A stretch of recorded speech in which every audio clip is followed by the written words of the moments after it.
listening to WTIM, your information station, and our morning show brought to you by People's Bank and Trust, where they put people first, and Landmark of Taylorville. I'm your host, Grayson Bauman, and joining us in this segment, I've got Dr. Kent Redfield. And Dr. Redfield is a professor emeritus of political science with the University of Illinois Springfield. Dr. Redfield, how are you this morning, sir?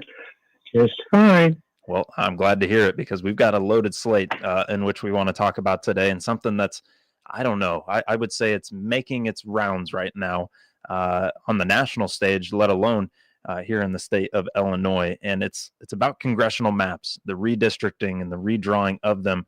And we're hearing now, before this 2026 election, a lot more about it. And I'm just going to leave the floor to you because you've got all the details here. Why are we redistricting? Why are we redrawing these maps? And is it for the purpose of gaining any sort of political advantage? Certainly. Yeah. We are required for the U.S. Constitution to draw maps every 10 years. We have a new census because the districts need to be roughly equal in population. One person, one vote is, that's the constitutional rule. But these districts are drawn by state legislatures and governors. States can administer the federal elections, and so it is you can draw maps for all kinds of reasons, but we have had a historical problem with what we call political gerrymandering. So if you just drew a map discriminating on the basis of race, that would be a racial gerrymander. But if you draw a map to just to give your party an advantage and the other party a disadvantage, that's a political gerrymander. And the U.S. Supreme Court has wrestled with this, but they finally just said in a case of 3 or 4 years ago that, this is an issue we really can't resolve. We can't redraw every state map. And so political gerrymanders are perfectly legal. And so right now, very close control over the House and the Senate, over in the House between the Republicans have a three-person majority. So everybody's looking for an advantage for the 2026 election. And so we've got Republicans at the national level, and particularly the Republican Party in Texas are looking to redraw their maps in the middle of this 10-year cycle to see if they can get some more, districts that might flip to a Republican. And Governor Pritzker, who's had a lot of conflict with the governor of Texas, we went through a whole period of time when we had buses of undocumented immigrants coming up from Texas and arriving in the city of Chicago. So this is a blue state, red state sort of conflict. But right now, Governor Pritzker's been in the news talking about, Democrats need to respond. We need to go out and see if we can find places where we control the process, we can create an advantage. And so, that's what's got us to this point. And, you would think that it would, this might be something that the U.S. Supreme Court look at and say, no, that's, we want a better process, but they really have just thrown up their hands and turned it back to the states. So this is, something that, we're talking about, but the reality in Illinois is that that's not going to happen, because Illinois, we currently have 14 out of 17 districts are, elected Democrats in the last election. I mean, this is the map that was drawn for the 2022 election is a brutal partisan gerrymander. And so there really isn't any way to create to weaken those 3 Republican districts without weakening the existing Democratic controlled districts. That is, sorry. Yeah, go ahead. No. I was going to say that's an interesting piece to it there that I didn't think about. And when I think about districts, I think about I think they've coined it the Serpent District, the one that stretches from Champaign all the way, down to St. Louis and just kind of cuts the state in half. Is there a benefit to doing that in terms of just it's easier to garner support, or is it really just, is there really a purpose behind it, I guess, is kind of the question, because it just seems so illogical to do something like that and call it a district. Yeah. If you think, as I do, representation should be about communities of interest. We want, constituents to kind of feel like they belong, their area is important and they've got somebody that's representing their area. They're part of the state. And yes, if you look at the downstate map, these are districts drawn to elect Democrats. There are essentially 5 downstate districts. 2 of them are drawn to elect Democrats. One goes from Rockford to the Quad Cities, over comes down over to Peoria and into Bloomington Normal. That's taking all of the Democrats in that part of the major areas and putting them in one district. Then the districts from Champaign to Springfield to Collinsville, Edwardsville, East St. Louis is the Metro East is another district drawn to gather together pockets of Democratic strength. Once the Democrats created those 2 districts, then the Republican districts were essentially what's left over. And so Representative LaHood's district starts at the Iowa, Wisconsin border, way north, way north and west of Rockford, swings around Rockford, goes down, gets to Peoria, but doesn't go into Peoria, gets to Bloomington Normal, doesn't go into Peoria, and then swings along further north and east from there. And the 15th district has one part of it is borders on the Missouri border, starting from the Quad Cities all the way down close to the Metro East, runs over past Champaign, goes to the Indiana border, and then snakes down again pretty close to the Metro East. And so, that Brzezinski's district, the 13th, is, all of the Democratic areas put together. Then, the Congressman Miller's district is just the leftovers. The only one that looks like a district ought to look like is the 12th, which is Boss's district, which is the traditional, deep South, Southern Illinois district. So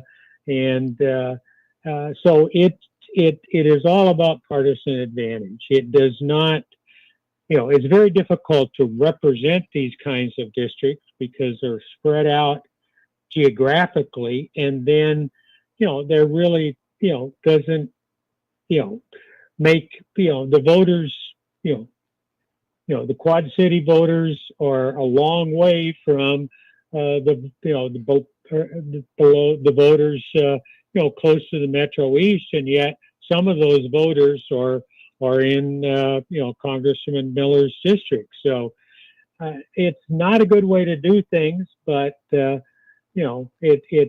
is where we are with these, how partisan, how polarized we are, and everybody's trying to get an advantage for the 2026 election. And it's hard for the member of Congress to represent this kind of district, and then if you're a member of the district, then you look at it and you kind of can't make any sense out of it. And that means politics isn't as it doesn't make as much sense to you. You're less likely to engage. It's not healthy, but this is the Democrats have done this to the Republicans in Illinois, but the Republicans in Texas have done it to the Democrats there, and they're looking to make it worse. It's not a happy situation. And I think that for me is what is kind of so, I mean, I guess convoluted about the situation, or just so hypocritical of the situation is, one state is claiming, oh, well, we're going to do it, but it harms the opposing party, and the same state's doing the same thing, but they're mad about it all the same. So it's an interesting place that we lie with that. I do have a question for you here. Is it likely that Illinois will be redrawn anytime soon to improve that advantage, or do you see that as probably not? But I mean, it's probably not. We're going to have to redraw the boundaries after the census in 2030, and there'll be a new opportunity if the Republicans have a resurgence or control the governor's chair or get one of the chambers of the legislature. Then they have to go compromise, and they have to go into a redistricting process where there's a commission. And sometimes that has worked out with a compromise, and sometimes it has not. But so we're pretty much stuck with what we have. And again, there's no incentive for the Democrats to make changes because these two Democratic districts downstate are very competitive. They don't have any Democratic voters to spare that you could shift over to try to take, for instance, Congressman Hood's district and make it, competitive for a Democrat. You couldn't do that unless you barred a lot of Democratic voters from, suburban congressional districts, and that would just, you wouldn't be gaining any advantage. So we're probably, hopefully we'll have a better political climate than we have now, so that you might get a better process. And we could amend the state constitution. We tried twice and not been successful to get a citizens initiative that would get a bipartisan, nonpartisan commission to kind of draw these boundaries. And some states do that. So right now, it's unlikely that things will change because they're really basically set in stone until 2030. There's always a possibility, but it's unlikely. And previous things have come through and not worked in terms of either establishing some kind of group that draws these lines and districts out, but also kind of sets in stone that, hey, you cannot do so up until a census has been done, and then maybe you could redraw. It looks like some states, though, have that ability, and so we'll have to maybe do a little bit more talking here. But Dr. Redfield, before I forget, we better take ourselves a break. You're listening to WTIM and our morning show brought to you by People's Bank and Trust and Landmark of Taylorville. We're joined by Dr. Kent Redfield, Professor Emeritus of Political Science with the University of Illinois Springfield, talking about congressional maps and how they're being drawn up now. We'll come back around in just one moment on WTIM, your information station. Your information station, WTIM.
You're listening to WTIM, your information station, and our morning show, brought to you by People's Bank and Trust, where they put people first and landmark of Taylorville. We're joined by Dr. Kent Redfield, Professor Emeritus of Political Science with the University of Illinois Springfield. We talked redistricting.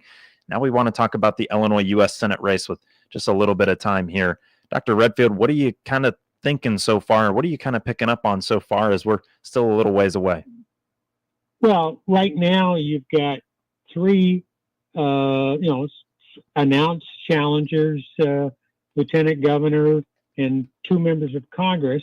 One of those Republican Democratic congressmen has already raised $30 million. The lieutenant governor has been endorsed by J.B. Pritzker, who certainly can, provide a lot of money for Lieutenant Governor Stratton and Representative Krista Morphy sitting on a very large bank, war chest. There's not much action on the Republican side, frankly, because there are not any Republicans holding statewide office, Secretary of State, that sort of thing. And the three Republican congressmen have very safe districts, and the Republicans currently control the House of Representatives, so they're not likely to move. So, it puts the Republicans, they're in a bad situation, and if they don't find a way to, build up the Republican Party, get more strength, this, when we get to 2030 to draw new maps, if the Republican Party hasn't bounced back, the Democrats are going to be free to do, what they did with the last map. That's not a happy prospect at this point, but it is, we're a long way from March of next year, absolutely. But at this point, it looks like the winner of the Democratic primary, may have a pretty easy road to being the next, Illinois, senator from Illinois. It's going to be an interesting March then, and I'm excited to continue to learn more from you. And Dr. Redfield, thank you for your time, not only, but also your attentiveness and the preparation that you do for these interviews. It's appreciated on this end. Well, thank you. I'm always happy to be on and to talk about Illinois politics. Well, then we will see you on next month. Dr. Kent Redfield, Professor Emeritus of Political Science with the University of Illinois Springfield, here on the WTIM Morning Show.